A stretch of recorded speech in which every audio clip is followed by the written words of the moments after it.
back here. I finally fucking cracked and got a bongo clap.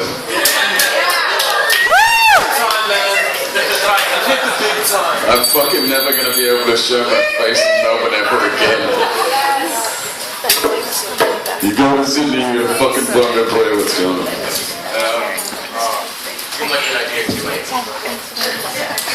That was Jess's fault. Because we had to drink all the wine, and a good portion of all the beer. And somewhere around 2 o'clock in the morning, Benito looked at me and he said, "I just fucking play bongos with you." And I'm like, "Fuck bongos? We play snare or something." And then, yeah, we kind of tested some stuff out, and we think this is what works best. So it's been good tonight. Everybody's very positive. Until just got it, it was cool. Because I was like, fuck, I'm gonna be the only angry person in here. So yeah, I hope the set will be kind of a variety of different things. And hopefully you'll be able to relate to this one. It's called WOW. You'll find out what that stands for. It's an acronym. It's written as kind of a letter to a friend, or a number of friends, unfortunately, but one in particular. We did this one. Hi, it's me, your friend. You invited me round. Now I'm sitting on the couch while you play computer games. If you'd invited anyone else, I'd have someone to talk to at least. You said we were going out. You just had to finish a level. There was this crazy thing that you wanted to show me. It's fucked up, man. It's sick. And it was pretty cool. And that was an hour and a half ago. Now you're on your 5th level and your 6th bong. You've stopped speaking. You're very intense. There are monsters to be killed. Wow! World of Warcraft. I'd ask for a turn, but it's really not that sort of game, and we both know I'm crap. I'd wreck your progress. You'd have to go back to the last save. We'd never get out of here. We may fucking still never get out of here. I've read the back of the box 4 times. I've read the TV guide twice. There's still nothing on. I could watch a DVD, but I want to get off this couch, out of this room. I want to go out. You have no booze. The pub will shut soon. I fear we'll be here all night. I fear neither of us will ever get laid again. You can't understand why chicks don't dig video games. You don't understand chicks and their weird need for conversation. You don't realise that some of your friends also have a weird need for conversation. I start to hum.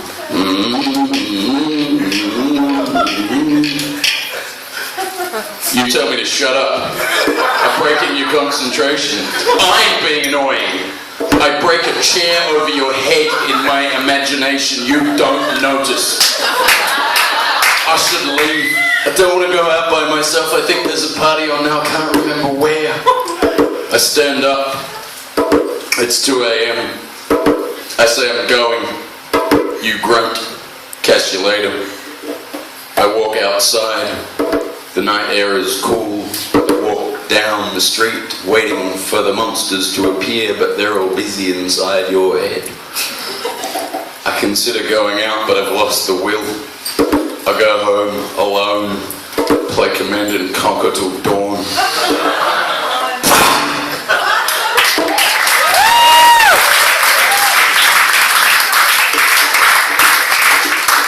Joey's thinking, I've never played Command and Conquer in my life. It's not lies, it's all lies. Poets will just fucking lie to you all the time. But we'll get on to what I think of poets a little bit later. Oh, be nice. No, I won't. This was written for a gig in Melbourne called Babel, which used to go on. This was written in November 2005. And they would give us kind of themes that we had to work with. And this one was for the fashion one. Yeah, jazzy. Got a bit of pace coming down. Get swing into it. Never assume that fashion will not fail you, says the man in the flares made out of raccoon skins. You cannot hold it long. You will always have to run to keep up with it. It is forever transient. Now it's going to go faster. Jumping suburbs like trains. Bubble skirts may come and go. And today, sweatbands with matching headbands and lycra shorts may make you feel like a hero of the people. But tomorrow, you will curse the day you jettisoned your black suits, your little black dresses, and elegant yet simple shoes, watch and handbag combination. Fashion is the devil's tool. Fun for a moment, followed by torment. Like incredible but meaningless sex that leaves you wondering at the meaning of your life the next morning, yet finding no answers because love has passed you by somewhere in the night. When did you start expecting that clothes, if properly selected and applied, would give you that longed-for edge, that undeniable charisma with foot indoor? What did you think was so wrong with you that you needed to follow every stupid trend? If everyone you know jumped Paris Hilton, would you do it too? No, not now, no. The bandwagon has passed by. Paris is passé. Creepy Paris married someone else called Paris.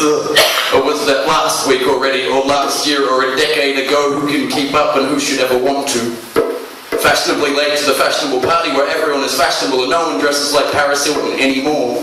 A new look for people with no opinions, casting off the shackles of your personality. Green is the new brown for falling softly into the arms of someone who matches your new sunglasses, which are just too funky, don't you think, and only $700. They wear them on that show with the guy from The Thing, with the girl who had the hit single that was crap, but who really cares? It was on the radio station with the guy from the TV show that sucked just as much as the show with the guy from The Thing. Anger is not in fashion.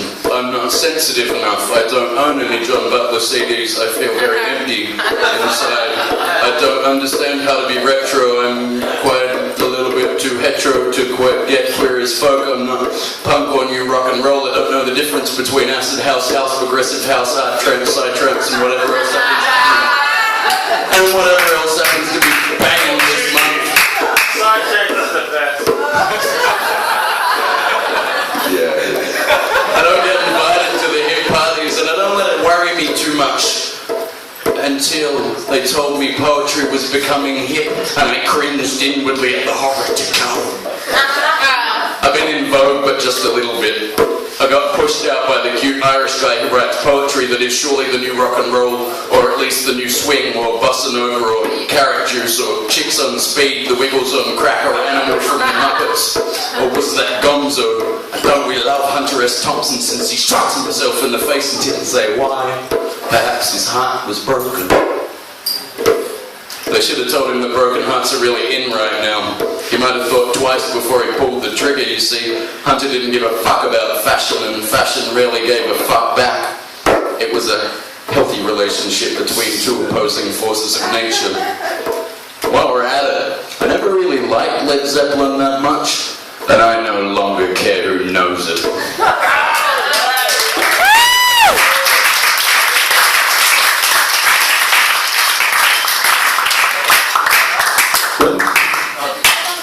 So it's nice to, vent a little bit. This is slightly different. This is just to prove that I can write form poetry and that I'm not beholden to writing rants all the time. And this is actually, play, right, yeah. This is actually the first track on the second disc on my most recent album. $20 to get 2 discs. I was trying to pack it all in before CDs became redundant. It's going to be online really soon. But I do have CDs available tonight. $20 will get you 2 discs. It's like an hour and a half. Yeah, but then you don't get the whole thing. Do you want the disc with the cover, or because one of the discs is going to have to become an orphan?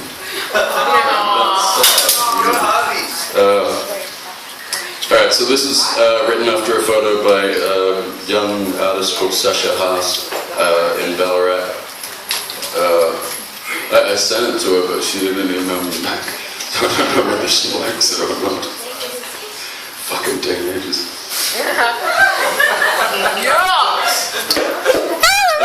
met her. I saw a series of photos that she'd done at the gallery, the Fine Art Gallery in Ballarat, and she had a series of kind of manipulated photos of this sort of ramshackle house out in the country somewhere outside Ballarat, and they were amazing. And this was inspired by that.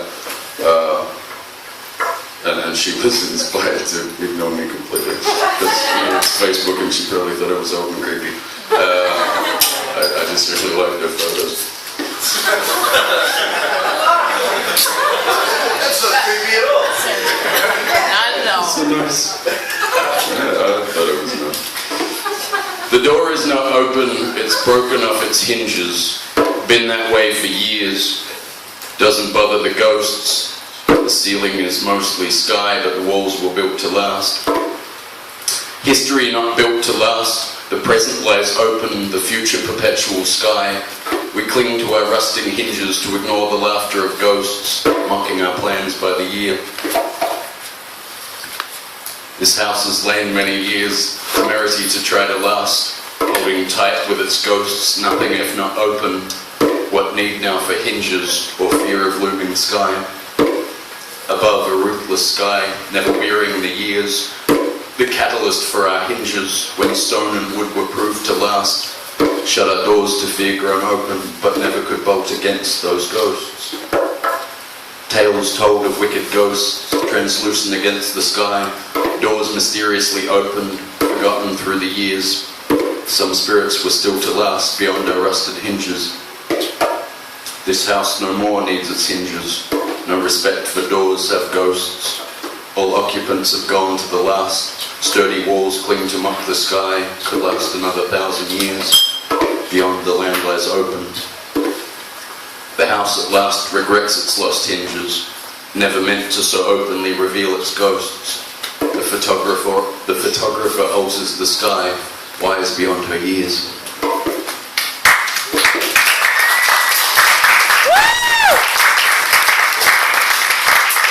Let's get into some studio I can hopefully remember. But we tried this one. This was the sort of beat poetry one. You told me I didn't write beat poetry. See, now he's taking the piece before he said, you never write beat poetry. Now everything I write is fucking beat poetry. This one was actually meant to be a beat poem, as opposed to the rest of it.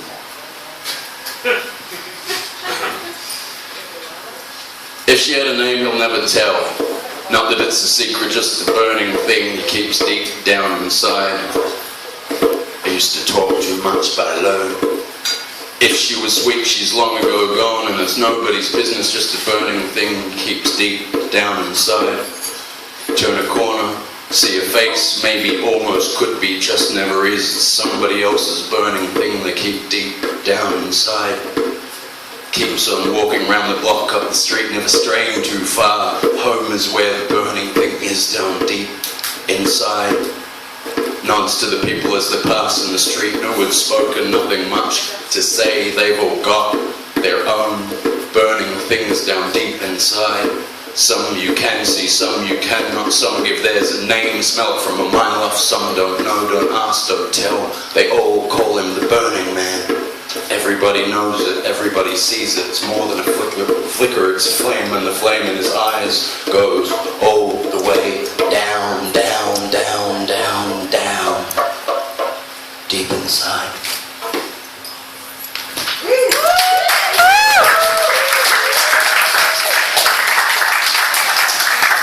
Conveniently, that's the first track on the first disc, so now, see, now you want both discs, right?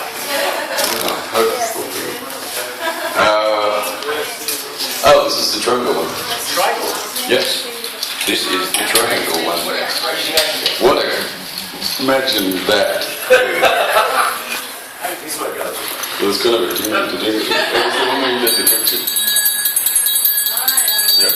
Is that alright, Melinda? Yeah. Pull it back, pull it back. Our director's sitting here, so if we fuck it up, she'll tell us.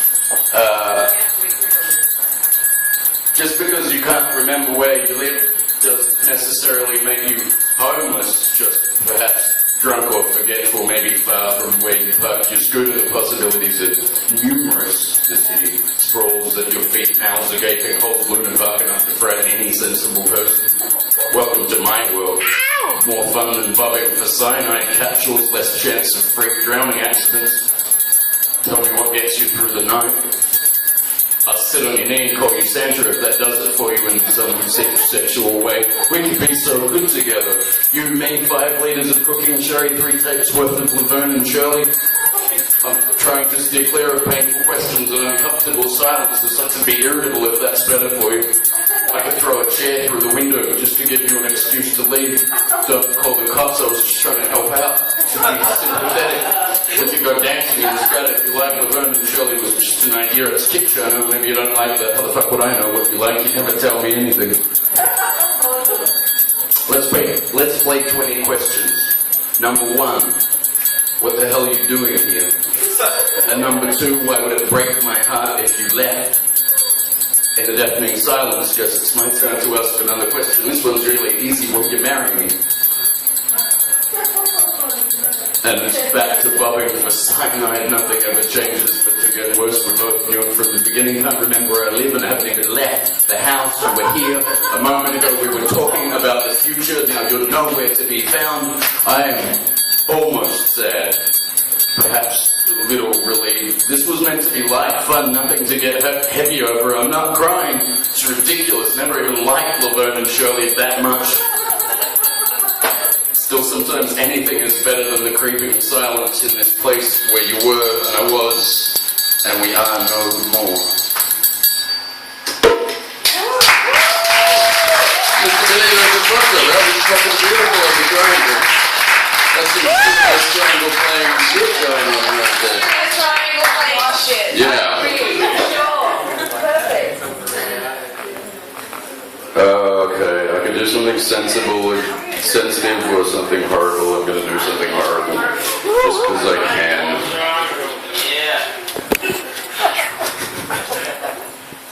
Just whatever you like with this one. No, stick with this one. I don't want to be on the stage alone. This one's awful. Your paranoia is not necessarily misguided. Someone may indeed be wishing you ill. Can't take the heat. Don't discount the possibility that person may have set you on fire while you weren't paying attention. You may have been occupied with something that seemed very important at the time. Doesn't seem so important now, does it? Not saying you should live in constant fear, but someone trained that Rottweiler that lives down the street. They trained it using cunning and brutality. They trained it to want to eat you. Yes, you specifically. Listen to that growl. From this we surmise that the owner of the dog themselves wants to eat you, and not in a fun come down the pub for a few buddies and back to your place for some crazy sex kind of way. No, they want to skin you, gut you and eat you raw. But society makes them feel disgusting, perverted, psychopathic, abhorrent, and so they are, and you should live in fear of people, plants, animals, various inanimate objects. I shouldn't leave the house with all the things baying for your blood. You must seem like a tasty morsel.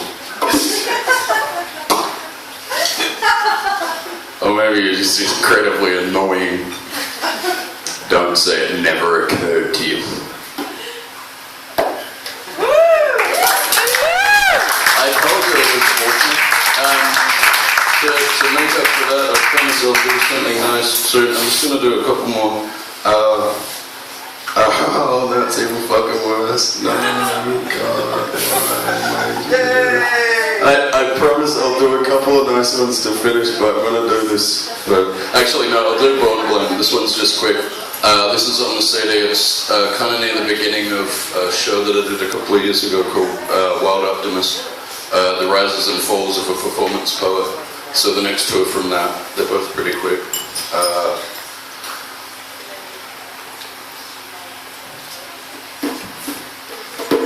I was born with a black eye. Apparently I punched myself whilst exiting the womb. The doctor said it was nothing to worry about. Still, my parents were concerned there may have been something odd going on. Poets are like crash test dummies. If you want to know how much life might hurt, ask a poet. We'll go find out for you. Still, we are so wildly optimistic, constantly believing that we are here for a reason. Love is but a poem away. Foolish creatures we are to hold on to this belief while all around the evidence. And I'm gonna follow that with something really, again, horrible. That was good.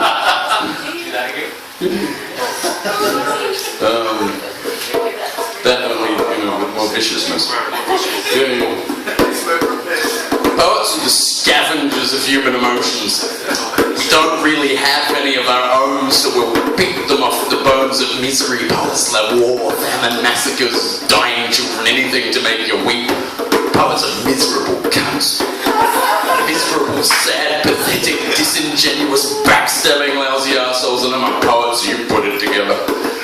We're all just waiting to die, hoping that we'll get one great final epic poem before we go. We don't really mind suffering as long as there's a poem in it.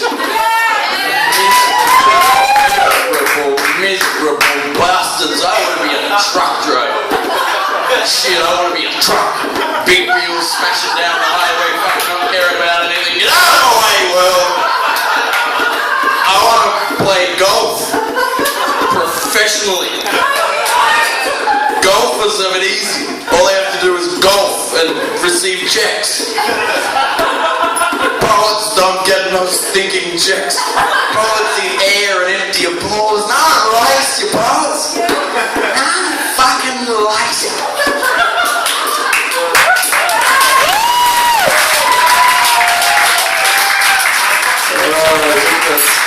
Out of all the poems that you want to do something with the triangle. What's going on there?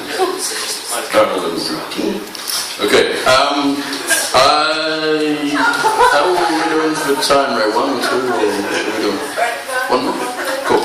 I'm going to finish with something nice. I promise. I swear it's nice. That's the only nice poem I've ever written. It's true. It's fucking sad, isn't it?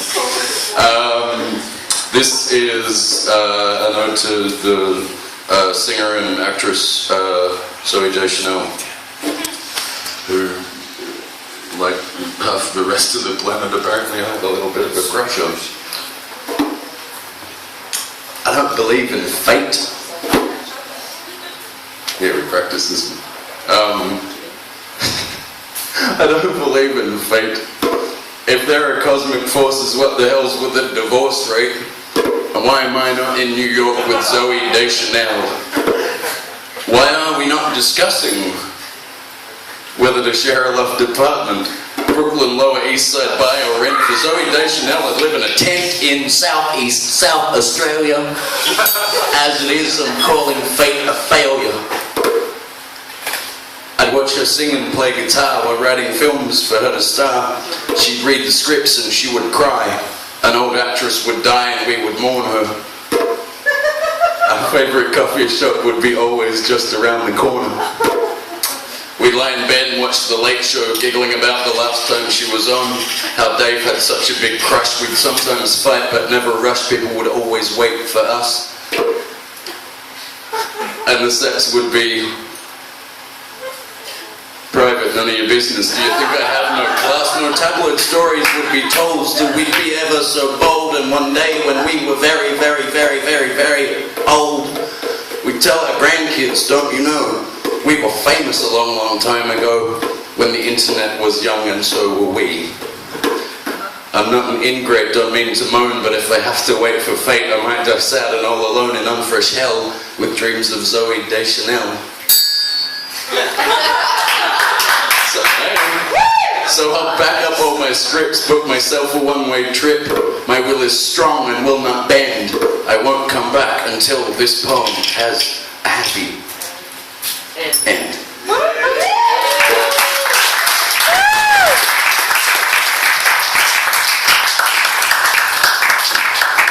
I see what you mean, this is tricky. Yeah.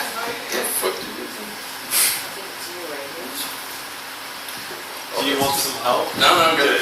No, I'm good. Thank you all so much to the performance. Benito,